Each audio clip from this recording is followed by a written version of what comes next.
Hello दोस्तों, आज की वीडियो में मैं आपके लिए जंगलों में कैंपिंग की 4 कहानियां लेकर आया हूं। ये कुछ लोगों के एक्सपीरियंसेस हैं जो उनके साथ कैंपिंग के दौरान हुए थे।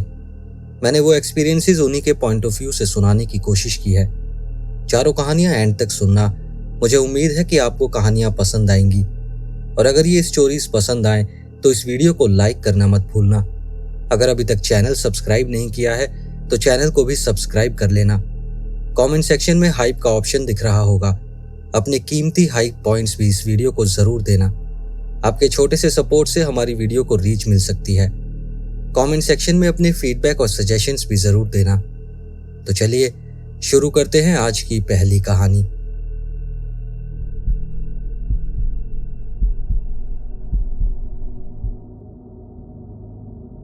ये वो अनुभव है जो मेरी पत्नी और मेरे साथ कोविड के टाइम पर हुआ था। ठीक उस समय जब हमारे इलाके में क्वारंटीन हटा दिया गया था। जैसे ही लॉकडाउन खत्म हुआ, हम दोनों ने अपने बैग पैक किए और अपने लोकल स्टेट पार्क में हाइक पर निकल गए। हम लोग शादी से पहले भी अक्सर ऐसा किया करते थे। सच कहूं तो मैं उस ट्रिप का बेसब्री से इंतजार कर रहा था। हमारा प्लान था कि हम एक झील तक हाइक करेंगे, वहां रात गुजारेंगे और फिर वापस अपनी कार तक लौट आएंगे। उस दिन मौसम साफ और गर्म था और काफी देर तक रास्ते सूखे और अच्छे थे। उस समय हम ट्रेल पर अकेले ही लोग थे। लगभग आधे रास्ते पर हमने लंच करने के लिए एक कैंप साइट पर रुकने का फैसला किया। वहां एक और कपल पहले से बैठा हुआ था। वो लोग कंक्रीट की पिकनिक टेबल पर बैठे थे और हमने उनसे पूछा कि क्या हम उनके साथ बैठ सकते हैं। जल्द ही हम चारों आपस में बातें करने लगे कि हमने अभी तक ट्रेल पर क्या क्या देखा और हम आगे कहाँ जा रहे हैं। उनकी हाल ही में शादी हुई थी और वो हनीमून पर हाइक करने आए थे। मेरी पत्नी, जो कि पूरी तरह से रोमांटिक स्वभाव की है, ये बात सुनकर बहुत खुश हुई। उसने उन्हें बताया कि हम कैसे मिले थे और कुछ और इमोशनल बातें करने लगी जिन पर मैंने ज्यादा ध्यान नहीं दिया। करीब 2 घंटे तक हमारी बातें चली और फिर हमने उनसे विदा ली। हम झील पर अंधेरा होने से लगभग 1 घंटे पहले पहुंच गए थे। हम थके हुए थे और बहुत भूखे थे। मैंने आग जलाई और मेरी पत्नी ने हमारे लिए खाना बनाया। जितने वो खाना बना रही थी उतने मैंने टेंट सेटअप कर लिया था। हमने आग के पास बैठकर स्मोर्स बनाए और फिर लगभग रात 10 बजे सोने चले गए। अगली सुबह मैं सूरज निकलने से पहले उठ गया और नाश्ता बनाने के लिए आग तैयार की। हमने फिर से वही काम दोहराया जो पिछली रात किया था। बस इस बार मैंने टेंट समेटा और सब सामान वापस पैक कर दिया।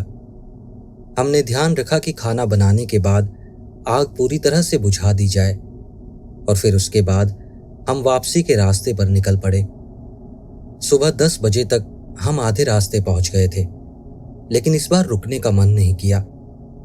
करीब 2 घंटे आगे चलने के बाद हमें वही आदमी मिला जिससे हम कल मिले थे। अजीब बात यह थी कि उसकी पत्नी उसके साथ नहीं थी। मेरी पत्नी ने उससे उसकी पत्नी के बारे में पूछा तो उस आदमी ने कहा कि पिछली रात उसकी तबीयत खराब हो गई थी और वो घर वापस चली गई। जब उसने ये बात कही तो वो बहुत घबराया हुआ लग रहा था और हमारी आंखों में नहीं देख पा रहा था। हम कुछ और पूछ पाते उससे पहले ही उसने कहा कि उसकी पत्नी ने जिद की थी कि वो उस ट्रिप को अकेले पूरा करे। अब ये बात सुनकर मुझे थोड़ा अजीब लगा, लेकिन हमारे पास उस पर शक करने की कोई ठोस वजह नहीं थी। उसी समय हमें कुछ और लोग आते दिखे और वो आदमी उनसे बात करने चला गया। सच कहूं तो मुझे और जानने में कोई दिलचस्पी भी नहीं थी। उनकी शादीशुदा जिंदगी मेरी प्रॉब्लम नहीं थी। मेरी पत्नी तो रुकना चाहती थी, लेकिन मैंने उसे याद दिलाया कि आज रात हमें कुछ काम निपटाने थे। वो अनमने मन से राजी हुई और हम लोग कार की तरफ बढ़ गए। थोड़ी देर बाद हम पार्किंग लॉट पहुंच गए और अपना सामान पैक करने लगे, लेकिन वहां कुछ लोग आपस में बातें कर रहे थे। जब हम पार्किंग लॉट से निकल रहे थे तो वहां और गाड़ियां आने लगी, जिनमें एक रेंजर का ट्रक भी शामिल था। फिर भी मैंने उस समय कुछ खास नहीं सोचा। हम दोपहर तक घर पहुंच गए और फिर हमने अपने घर के कुछ काम निपटाए। अगले दिन सुबह नाश्ते के वक्त मैंने कॉफी का कप लिया और टीवी के सामने बैठ गया। जैसे ही मैंने टीवी ऑन किया, एक न्यूज़ रिपोर्ट आई कि एक महिला हाइकर की मौत हो गई है। और जब स्क्रीन पर मैंने उसका चेहरा देखा तो मेरी कॉफी मेरे गले में अटक गई। वो वही महिला थी जिससे हम 2 दिन पहले मिले थे। मैंने आवाज लगाकर अपनी वाइफ को लिविंग रूम में बुलाया। मैं कंफर्म करना चाहता था कि जो मैं देख रहा हूं वो सही है।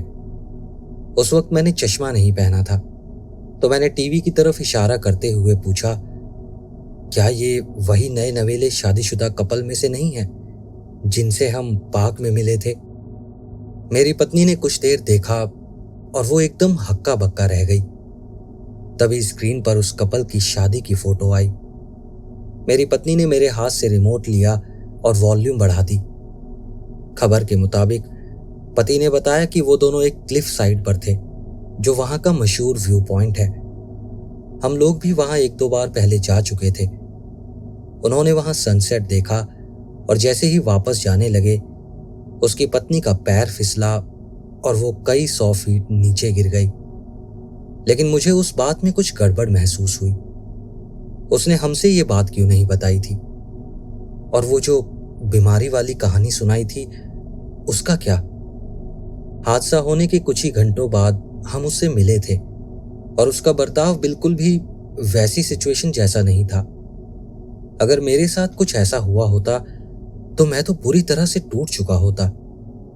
हम उस सुबह कम से कम 15 लोगों के सामने से गुजरे थे और किसी ने हमसे एक शब्द तक नहीं कहा था। मुझे सब कुछ बहुत संदिग्ध लग रहा था। काफी सोच विचार और हमारी जिम्मेदारियों को ध्यान में रखते हुए हमने तय किया कि हमें इस केस में शामिल पुलिस डिपार्टमेंट से संपर्क करना चाहिए। उस वक्त तक पति को किसी शक के घेरे में नहीं लिया गया था, कम से कम सार्वजनिक तौर पर तो नहीं। मैंने शेरिफ के ऑफिस में फोन किया और उन्हें वो सब बताया जो हम जानते थे। शेरिफ ने हमें थोड़ी देर होल्ड पर रखा और फिर कहा कि शायद कोई डिपार्टमेंट से हमसे फिर से संपर्क करेगा। लेकिन अब लगभग 1 साल हो गया है और किसी ने हमसे संपर्क नहीं किया। और सिर्फ यही वजह है कि आज मैं ये कहानी लिख रहा हूं। आप लोगों को क्या लगता है? मेरा और मेरी पत्नी का मानना है कि वहां कोई अपराध हुआ था, लेकिन हमारे पास कोई सबूत या कोई ठोस वजह नहीं है। ये सिर्फ एक एहसास है। अगर पुलिस डिपार्टमेंट को लगता कि हमारे पास कुछ इंपॉर्टेंट है तो वो अब तक हमसे संपर्क कर चुके होते। मैं कोई मुसीबत नहीं खड़ी करना चाहता, ना ही ऐसे आदमी के लिए मुश्किलें खड़ी करना चाहता हूं जो बाहर से देखें तो एक अच्छा इंसान लगता था और फिलहाल शोक मना रहा था। लेकिन आप ही बताइए, क्या मुझे इस पर और जोर देना चाहिए या पुलिस को अपना काम करने देना चाहिए? मुझे बस ये खटक रहा है कि कहीं ऐसा तो नहीं कि एक आदमी ने गर्मजोशी में आकर अपनी पत्नी की हत्या कर दी हो और कानून के हाथों से बच निकला हो।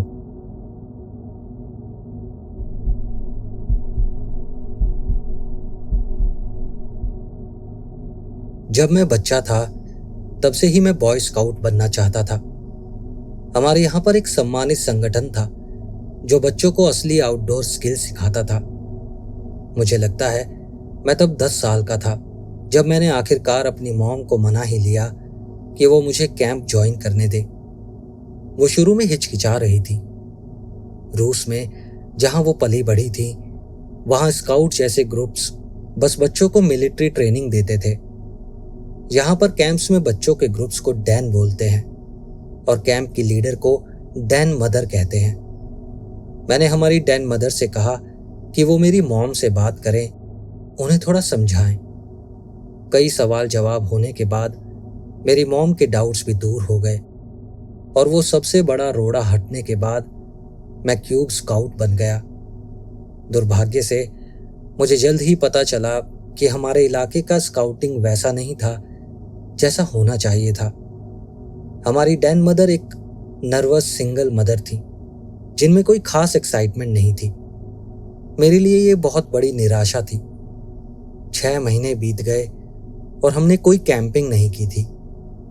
तभी एक हल्की सी उम्मीद दिखी। एक दूसरे शहर के एक स्काउट लीडर ने हमारे डैन को एक कैंपिंग ट्रिप पर बुलाया। अब ये वही चीज थी जिसकी वजह से मैं स्काउट्स में शामिल होना चाहता था। मुझे फैमिली के साथ कैंपिंग करना बहुत पसंद था, लेकिन मॉम डैड के अलग होने के बाद वो सब बंद हो गया था। तो एक शनिवार सुबह सुबह वो स्काउट लीडर हमें लेने आया और हम सबको कैंप साइट पर ले गया। हम ज्यादा लोग नहीं थे, कुल मिलाकर शायद 9 बच्चे थे। उसने हम लोगों को इकट्ठा किया और टेंट लगाने का तरीका बताया। हर टेंट में 2 लड़के रहने थे, लेकिन जैसा मैंने बताया हम 9 लोग थे, तो मुझे अकेले टेंट मिला। एक एक करके लीडर ने हमें वो जगह दिखाई और हमने अपने अपने टेंट लगाने शुरू कर दिए। कुछ को मदद की जरूरत पड़ी, लेकिन कुल मिलाकर सब कुछ ठीक से हो गया। सुबह का बाकी समय हमें फर्स्ट एड और सेफ्टी टिप्स के बारे में बताया गया। जैसा कि मैंने बताया कि मैं अकेला था, तो मैं स्काउट लीडर के साथ था और काफी समय तक मुझे ही डेमो के लिए यूज किया गया। मुझे पट्टियों से लपेटा गया, स्ट्रेचर पर लिटाया गया। मुझे मजा भी आया और आगे चलकर ये एक्सपीरियंस काम भी आया। हमारी ड्रिल्स खत्म होने के बाद हमने दोपहर का खाना बनाया और फिर सभी लोग थोड़ी देर अपने टेंट में आराम करने चले गए। करीब 3 बजे सबको फिर से बुलाया गया और इस बार हमें तीरंदाजी सिखाई गई। मैं बहुत एक्साइटेड था। पहली निंजा मूवी देखने के बाद से ही मैं हमेशा से धनुष चलाने का सपना देखता था। वो मेरा तीरंदाजी करने का पहला चांस था। लीडर ने हमें छोटा सा इंस्ट्रक्शन दिया। वो सेफ्टी को लेकर बहुत स्ट्रिक्ट था, लेकिन आप शायद समझ सकते हैं, इतनी एनर्जी से भरे लड़के उस हिस्से पर ज्यादा ध्यान नहीं दे रहे थे। मुझे पहला मौका मिला। जैसे ही मैंने धनुष का तार खींचा, मुझे याद है मैं निंजा की तरह नीचे झुक गया था। मुझे डांटा गया और सीधा खड़े होने को कहा गया। इससे मेरा मूड थोड़ा खराब तो हुआ, लेकिन जब तीर उसी जगह पर लगा जहां मैंने निशाना साधा था, वो एहसास गजब का था। बाकी लड़के भी एक एक करके गए। फिर हमें अपने अपने दम पर शूट करने की अनुमति मिली। सब एक दूसरे को पछाड़ने में लगे थे और फिर कुछ हुआ। एक लड़का था, केविन। वो बगल में खड़े क्रिस से बात कर रहा था। केविन ने तीर चढ़ा रखा था और धनुष की डोरी भी खींची हुई थी। तभी क्रिस ने कुछ कहा। केविन उसकी तरफ मुड़ा और शायद उसकी पकड़ छूट गई या उसने जानबूझकर छोड़ दिया, लेकिन वो तीर सीधा क्रिस के सीने में जा लगा, करीब 8 इंच अंदर तक। पूरे कैंप में अफरा तफरी मच गई। स्काउट लीडर फर्स्ट एड का सामान मंगवाने के लिए चिल्लाने लगा। क्रिस काफी घबराया हुआ था और उसकी सांसें भारी हो रही थी। स्काउट लीडर को कुछ समझ नहीं आ रहा था। उसने बस जख्म के आसपास पट्टी बांध दी और उसे शांत करने की कोशिश करता रहा। 2 लड़कों को आधा मील दूर रेंजर स्टेशन दौड़कर जाने को कहा गया। बाकी सब खामोश खड़े रहे, सिवाय केविन के। वो इधर उधर टहलता रहा और बार बार कहता रहा, आई एम सॉरी, मैंने जानबूझकर नहीं किया। जैसे तैसे उसे शांत कराया गया और 20 मिनट बाद एम्बुलेंस पहुंच गई। उस छोटी उम्र में वो मेरी जिंदगी के सबसे लंबे 20 मिनट थे और बस उसी दिन वो ट्रिप खत्म हो गई। सबने जल्दी जल्दी अपना सामान समेटा और घर लौट गए। मुझे आज तक क्रिस की वो चीखें याद हैं। मेरी राय में वो बस एक भयानक हादसा था, लेकिन कुछ लोग इसे अलग तरह से याद करते हैं। कई बच्चे कहते थे कि क्रिस ने केविन को गाली दी थी और केविन ने गुस्से में उस पर तीर चला दिया था। अब सच क्या है, यह बस केविन जानता है और उसने कभी किसी से कुछ नहीं कहा। क्रिस की हालत की खबर मुझे अगले दिन सुबह मिली। उसे फौरन ऑपरेशन के लिए ले जाया गया था और उसका ऑपरेशन सफल रहा। तीर उसके बाएं फेफड़े में घुस गया था, उसके दिल से बस 1 इंच दूर, लेकिन वो पूरी तरह से ठीक हो गया। कोई केस या कोई कंप्लेंट भी दर्ज नहीं हुई। कुछ महीनों बाद उन दोनों लड़कों की मुलाकात हुई। केविन ने क्रिस से माफी मांगी और सुनने में आया कि क्रिस ने उसे माफ भी कर दिया। जहां तक मुझे पता है उसने कभी कोई रंजिश नहीं रखी। और मैं भी इस हादसे से पूरी तरह से बच नहीं पाया। जिस पल मेरी मां को इस हादसे के बारे में पता चला, मेरी स्काउटिंग और कैंपिंग हमेशा के लिए खत्म हो गई। मैं आज भी यही सोचता हूं कि काश वो हादसा ना हुआ होता, क्योंकि अब मैं अपनी सबसे पसंदीदा चीज कैंपिंग कभी नहीं कर पाऊंगा।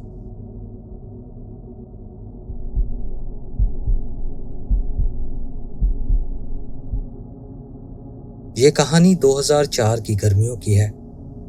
पिछले कुछ सालों से मैं एक लोकल स्टेट पार्क की ट्रेल्स पर हाइकिंग कर रहा था।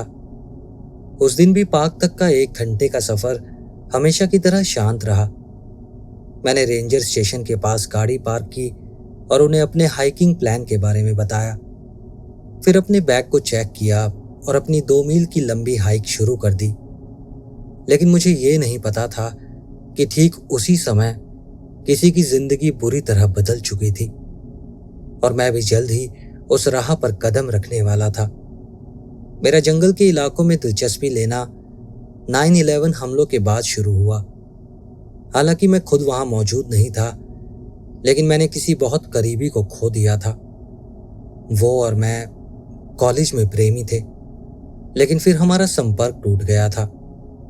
इंटरनेट ने हमें फिर से मिलवा दिया और हम थैंक्सगिविंग पर मिलने वाले थे और अपने रिश्ते को फिर से शुरू करने की बातें कर रहे थे। लेकिन फिर उसकी मौत की खबर मिलने के बाद मैं बुरी तरह से टूट गया था और तुरंत अपनी मौत की योजना बनाने लगा था। मैं इतना आगे बढ़ चुका था कि मैंने बैग पैक किया और जंगलों में निकल पड़ा। लेकिन जब मैं वहां पहुंचा तो मेरे अंदर कुछ हुआ। वो जगह इतनी खूबसूरत थी कि उसने मेरा दिल बदल दिया। उसे खोने का गम तो बरकरार था, लेकिन उस पहाड़ी की शांति ने मुझे रोक लिया। कई महीनों तक मेरा ये शौक जारी रहा। जब भी सब कुछ अजीब लगता, मैं फिर से प्रकृति में लौट जाता। तो अब मैं वापस 2004 की गर्मियों में उसी जंगल में हाइक पर गया। तब तक ये रिट्रीट्स मेरे लिए एक आदत बन चुके थे। पहली शाम कुछ खास नहीं हुआ। अगले दिन मैंने सोचा कि क्या किया जाए और फिर घाटियों की तरफ उतरने का फैसला किया। मैं अपना ओटमील खाकर ट्रेल पर निकल पड़ा। अभी करीब आधा रास्ता ही तय किया था कि एक चमक ने मेरी नजर खींच ली। मैंने इधर उधर देखा, लेकिन कोई सोर्स नहीं मिला। फिर अचानक एक और तेज चमक ने मेरी आंखें चौंधिया दी। अपना संतुलन संभालकर मैंने नीचे देखा। चट्टान से करीब 50 फीट नीचे 2 हाथ बहुत अजीब तरीके से हिलते हुए दिखे। मैं तेजी से ट्रेल पर नीचे की ओर भागा ताकि साफ साफ देख सकूं। साइड में एक पथरीला उभार था। मैं उस पर कूद गया। फिर मुझे एहसास हुआ वो पत्थर मेरे पैरों तले खिसक रहा है।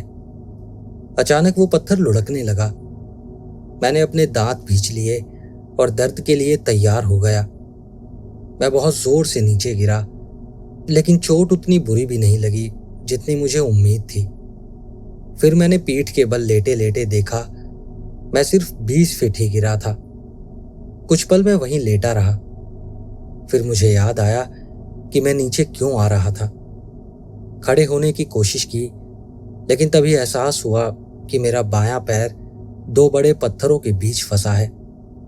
मैंने ऊपर वाले पत्थर को धक्का दिया और पैर को खींचा। मुझे इतनी जगह मिल गई कि मैं अपना पैर निकाल सकूं। फिर खड़ा हुआ और इधर उधर देखा। उस आदमी को ढूंढने लगा जो हाथ हिला रहा था। लेकिन फिर मैंने देखा मेरी दाईं ओर एक औरत लगभग बेहोश सी पड़ी थी। मैं सावधानी से उस चट्टान से नीचे उतरा और उसके पास पहुंचा। पहले लगा कि वो मर चुकी है, लेकिन फिर उसके होंठ हिलने लगे। मैं घुटनों के बल बैठ गया और धीरे धीरे उससे बात करने लगा। मैंने उससे उसका नाम पूछा। उसकी आंखें धीरे धीरे खुली और उसके चेहरे पर एक हल्की सी मुस्कान आ गई। मैंने कहा, मुझे लगा तुम मर चुकी हो। फिर उसने नरम सी आवाज में कहा, बुरा मत मानना मिस्टर, लेकिन क्या आपके पास पानी होगा? मैंने फौरन बैग में से बोतल निकाली। वो थोड़ी दब गई थी, लेकिन लीक नहीं हो रही थी। धीरे धीरे बोतल का मुंह उसके होठों से लगाया और थोड़ा सा पानी पिलाया। मुझे पता था ज्यादा दिया तो वो उल्टी कर सकती है। कुछ मिनटों तक हम बातें करते रहे और फिर उसने बताया कि वो वहां कैसे पहुंची। वो भी उन्हीं ढीले पत्थरों की वजह से लुढ़क कर नीचे गिर गई थी। मैं बीच बीच में उसे थोड़ा थोड़ा पानी पिलाता रहा। वो काफी दर्द में थी और मुझे पता था जितना वक्त मैं उसे बातों में लगाऊंगा उतनी देर उसे मेडिकल मदद से दूर रखूंगा। मैंने उसे अपनी योजना बताई और बैग से एक चादर निकालकर उसे ढक दिया। ऊपर चढ़ना नीचे उतरने से कहीं मुश्किल था। मेरी खुद की पीठ में दर्द बढ़ रहा था। पहले दौड़ने जैसा कुछ करने की कोशिश की, लेकिन फिर मेरे घुटनों ने जवाब दे दिया। इसलिए फिर मैंने तेज चलने पर ही फोकस रखा। वो सफर बहुत लंबा और दर्दनाक था, लेकिन दोपहर 12:45 के बाद मैं रेंजर पोस्ट पर पहुंच गया। उस रेंजर की तारीफ करनी होगी। कुछ ही मिनटों में उसने रेस्क्यू टीम इकट्ठी कर ली। मुझे वहां से एम्बुलेंस में ही भेज दिया गया और मुझे अस्पताल में रात बितानी पड़ी। शाम के करीब 6 बजे मैंने उसे देखा। इमरजेंसी रूम के लोग उसे अंदर ला रहे थे, लेकिन मैं उससे मिल नहीं पाया। उसे तुरंत ऑपरेशन के लिए ले जाया गया। कई घंटे और गुजरे, तब जाकर कोई खबर आई, और वो खबर अच्छी थी। फेफड़े में छेद, सिर पर चोट, टूटा हुआ हाथ और बाकी चोटों के बावजूद वो पूरी तरह से ठीक हो जाएगी। उसका नाम शैनन था। मैं अस्पताल में उससे मिलकर फिर वापस अपने घर चला गया। उसके बाद मैं उससे कभी नहीं मिला। आखिरी बार मैंने सुना था वो कोलोराडो में रहती है, अपने पति और 3 बेटों के साथ। मैं बस उसे लंबी और खुशहाल जिंदगी की शुभकामनाएं दे सकता हूं, और बस ये कह सकता हूं कि अच्छा हुआ मैं उस वक्त वहां था, उसके उस दर्द से गुजरने में मदद कर पाया।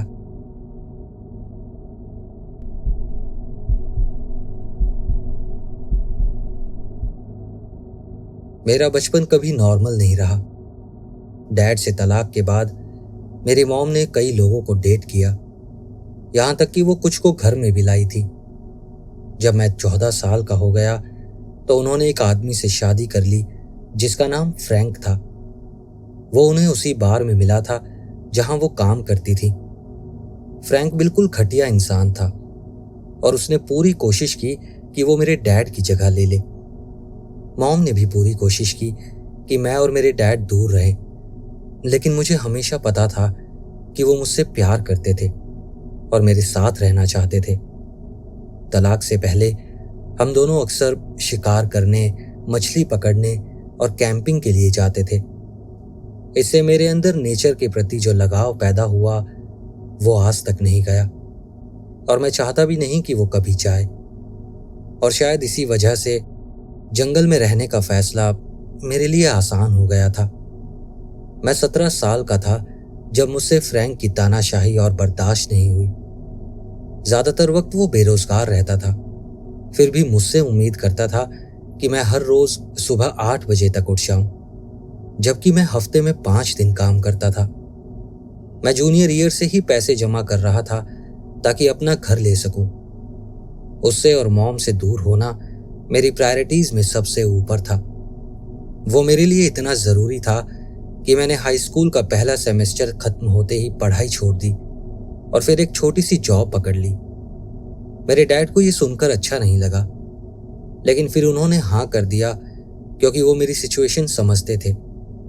छुट्टी के दिनों में मुझे लगता था कि मैंने सोने का हक कमाया है। पूरे हफ्ते काम करके मैं काफी थक जाता था, लेकिन फ्रैंक को यह पसंद नहीं था। उस वक्त जॉब में भी काफी टेंशन चल रही थी। एक दिन जब वो चिल्लाता हुआ मेरे कमरे में आया और बोला कि उठ जाओ, तो मैंने उसे गाली देकर कहा कि मेरे कमरे से दफा हो जाओ।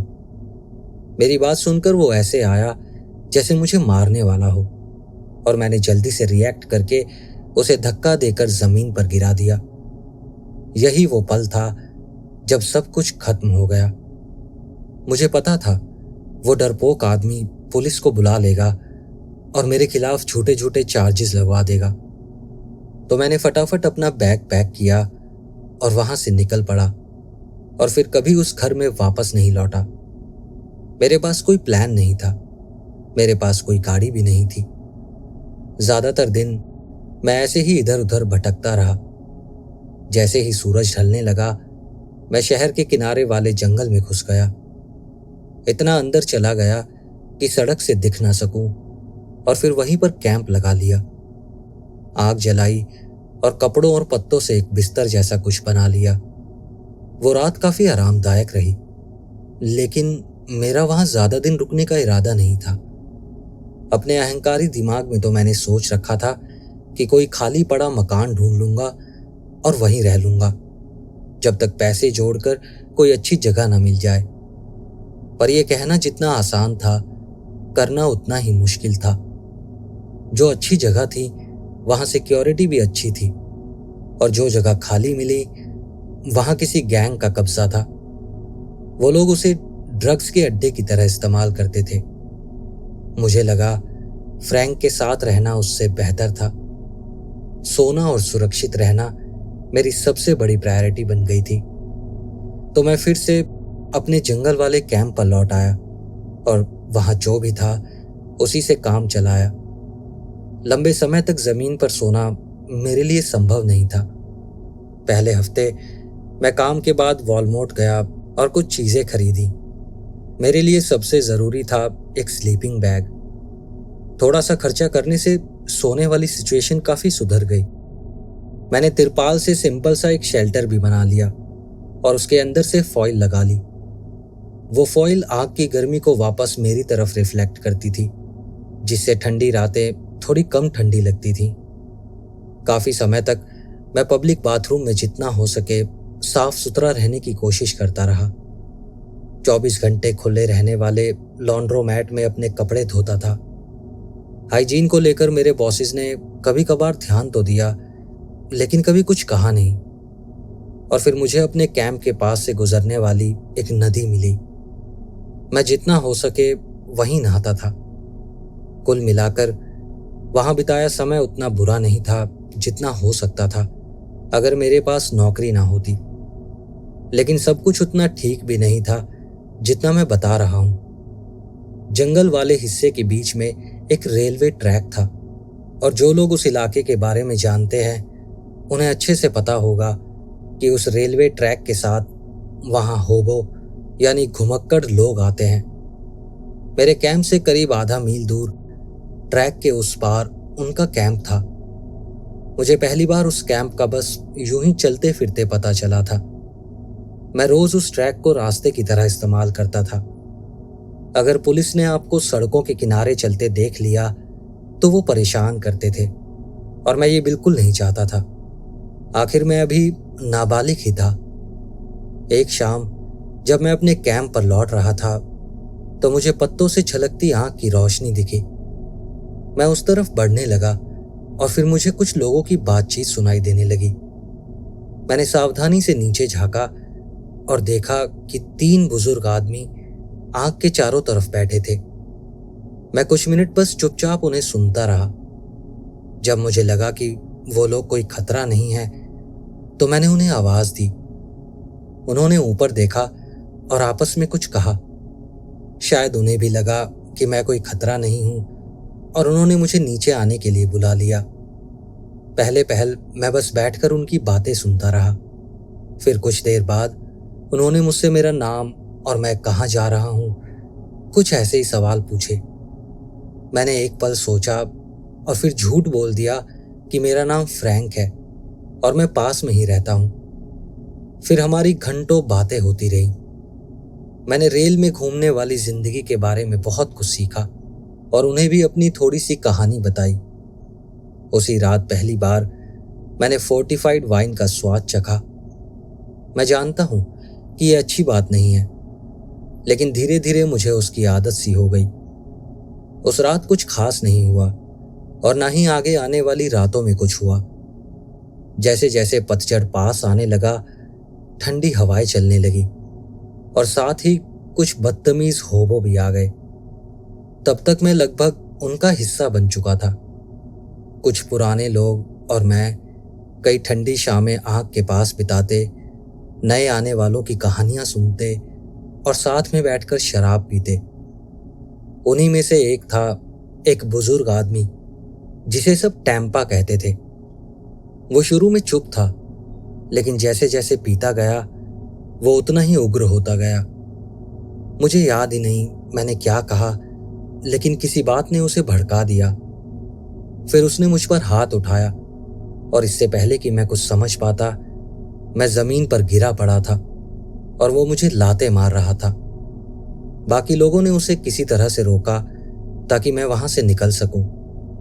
उस रात के बाद मैंने अपने आप से प्रॉमिस किया कि जब भी कोई अनजान आदमी आसपास होगा तो मैं उससे दूरी बनाए रखूंगा, और ये नियम मेरे लिए काफी सही साबित हुआ। लेकिन फिर एक बार मुझे किसी ने बहुत बड़ा धोखा दिया। उस इंसान ने जिसे मैं जानता था, समझता था। टैंपा के साथ हुई मुठभेड़ धीरे धीरे मेरे दिमाग से मिटने लगी थी। अब मेरे दिमाग में ज्यादा जरूरी चीजें रहती थी, जैसे पेट भरना और अपने आप को गर्म रखना। किसी तरह होमलेस टीनेजर होते हुए भी मुझे जॉब में प्रमोशन मिल गया। शायद मैंने उन्हें ये यकीन दिला दिया था कि मैंने पढ़ाई छोड़ दी है ताकि काम पर ज्यादा ध्यान दे सकूं। सच चाहे जो भी रहा हो, प्रमोशन के साथ मेरी सैलरी भी बढ़ गई।